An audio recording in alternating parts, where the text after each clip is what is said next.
Talvez você até gostaria de acompanhar uma campanha de RPG em live, mas não tem tempo, os episódios são muito grandes, ou tem muito episódio numa campanha.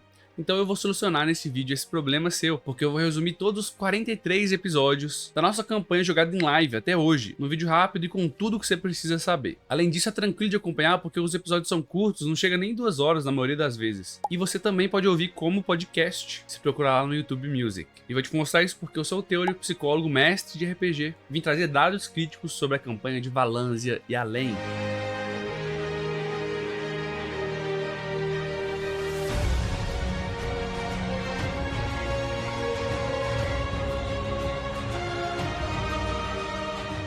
Começando pelo grupo, os personagens atualmente estão no nível 5 e nós temos 4 personagens. A Abigail Pé Pequeno, uma Halfling Xamã interpretada pelo Sérgio, meio orc. Temos também o Nilarquim Gnomo Dorar de Andrade, um gnomo guerreiro, interpretado pelo Vinícius Mois. Temos o Drodo, Pé Pequeno, um Halfling aventureiro, neto da Abigail, interpretado pelo Júlio, do RPG Jogando Online. E por último, mas não menos importante, temos a Karma Isabit, uma meio-elfa assassina, interpretada pela Camila Kakamit, também no canal Lendas da Aurora. Nós jogamos num lugar chamado Valanzia, um continente que foi povoado recentemente, cerca de 90 anos atrás. Existem várias cidades e tal, mas elas são novas. E os ermos ao norte são praticamente desconhecidos. Então o reino oferece recompensas para quem puder explorar o local, além, é lógico, dos próprios riquezas e tesouros que podem estar escondidos ali. O nosso grupo começa exatamente nessa borda do norte, na borda dos ermos, no forte das terras marginais, durante o inverno.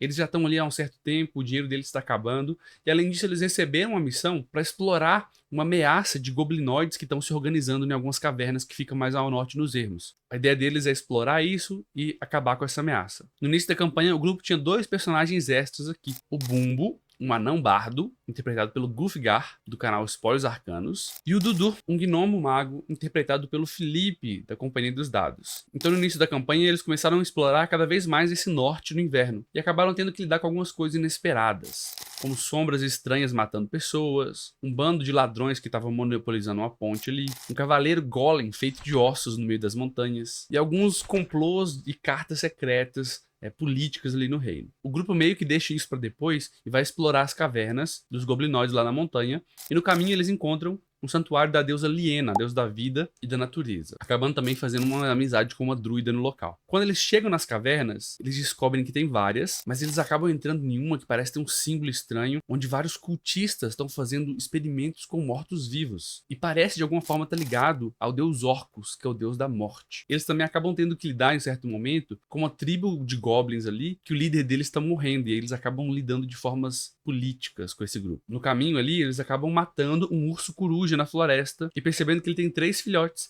eles adotam esses filhotes para tentar domesticá-los e chamam eles de berries. Eles voltam para o forte para descansar e se reagrupar, e contratam 2 ajudantes chamados Falange e Megera, além também de uma guia que é caçadora, chamada Ellen, para poder guiar eles nos ermos ali. Esses ajudantes vão criando uma certa relação com o grupo durante o tempo. Eles vão se tornando parte do grupo, se tornando mais importante aos poucos ali. A Megera, por exemplo, desenvolve um romance com a Karma ao longo dessas aventuras. A Ellen, por sua vez, pede ajuda pro grupo para salvar um amigo dela que sumiu lá no extremo norte, em um zigurate, controlado por um Lich. E o Falange, bem, a gente vai falar do Falange daqui a pouco. No caminho, enquanto eles exploravam os ermos ali, eles descobrem que o ambiente está todo deturpado, com o rio inteiro tendo se tornado uma espécie de rio negro, fétido. E eles descobrem que é por causa desse tal zigurate ali. Outra coisa que eles descobrem é que é muito importante conferir se está inscrito aqui no canal. Ataque de oportunidade. No caminho da exploração desse lugar estranho aí, deturpado, no meio dos ermos, eles encontram uma vila chamada Monte Verde. E eles percebem que os habitantes estão sofrendo com essas deturpações ali e se oferecem para ajudar, procurando antídotos e tal. Nesse processo, eles deixam o Falange na vila, cuidando também dos berries, né?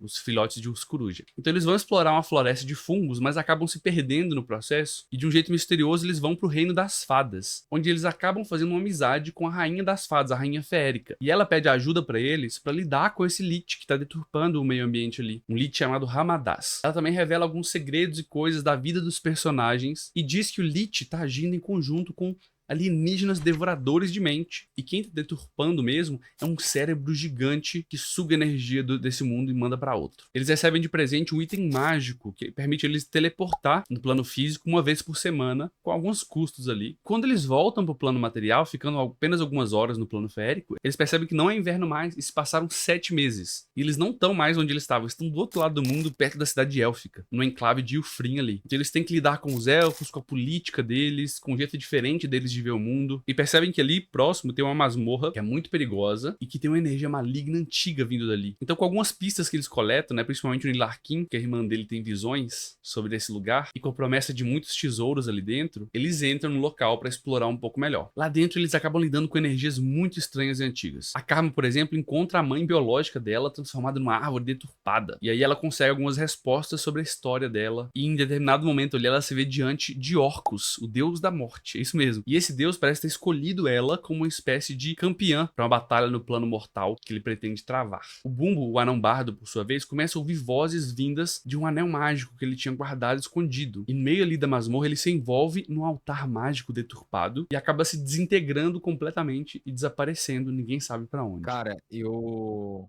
olho pra Karma assim e eu falo, eu vejo vocês depois.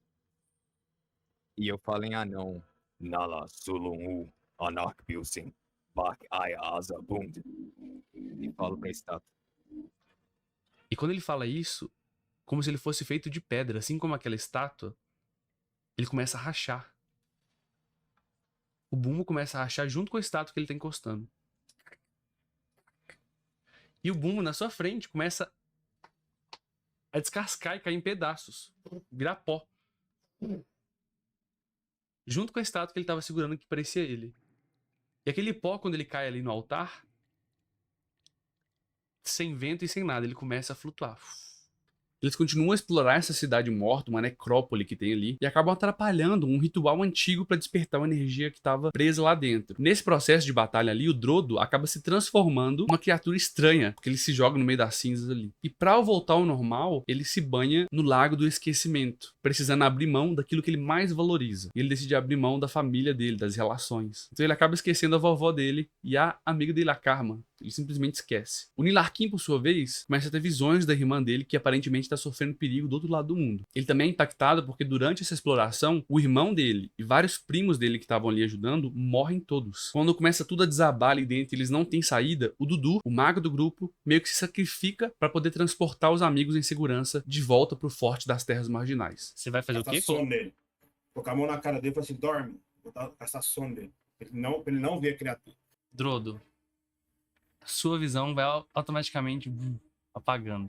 E você vai vendo aquela criatura esticar a mão cadavérica dela e puxar. E você sente que de alguma forma ela tá puxando, separando você do Dudu.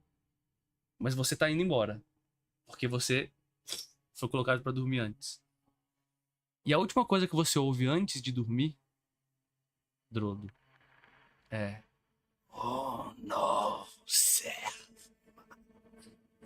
E apaga. Quando eles chegam no forte, pessoal, tá tudo destruído. E em ruínas mesmo. Parece que aqueles cultistas que eles encontraram uma vez, mas deixaram pra lá, tomaram conta de tudo e mataram praticamente todo mundo ali. Então o grupo acaba se organizando, explorando um pouco melhor, entendendo o que aconteceu, encontrando alguns poucos refugiados e ajudando eles. Eles fazem alguns planos pra combater esse mal todo e decidem ir pra Monte Verde pra ver como é que tá o Falange, que ficou lá esse tempo inteiro, junto com a Ellen também, que voltou pra lá, e os Berries. Quando eles chegam lá, eles percebem que o Falange, depois de ter ficado muito tempo sozinho, tentou se aventurar sozinho numa masmorra enquanto eles estavam fora. Ele encontrou uma armadura amaldiçoada e foi dominado por essa armadura. Essa armadura maligna parece ter tomado conta dele, transformado ele, e ele montou um exército de criaturas, controlando também os Berries ali, e ataca Monte Verde, tá tentando resistir, mas falhando cada vez mais em resistir a esses ataques desse cavaleiro da armadura negra. Então, no primeiro plano, para lidar com isso, sem tentar lutar diretamente com o amigo deles, é vasculhar esse local onde ele encontrou essa armadura. Então, eles aproveitam o momento que eles saem para atacar a cidade e vão até as ruínas, encontram uma passagem secreta lá, que parece ser alternativa para essa masmorra. Eles entram no local e dentro dessa masmorra eles acabam descobrindo uma passagem secreta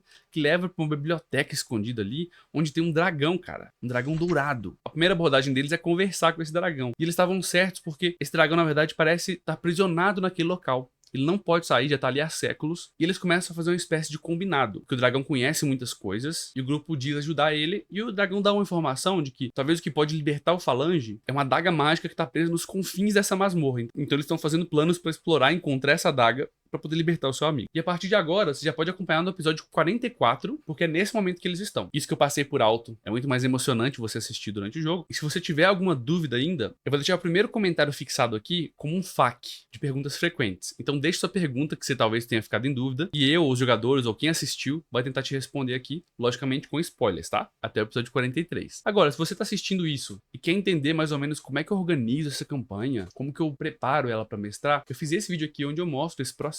Vai lá assistir.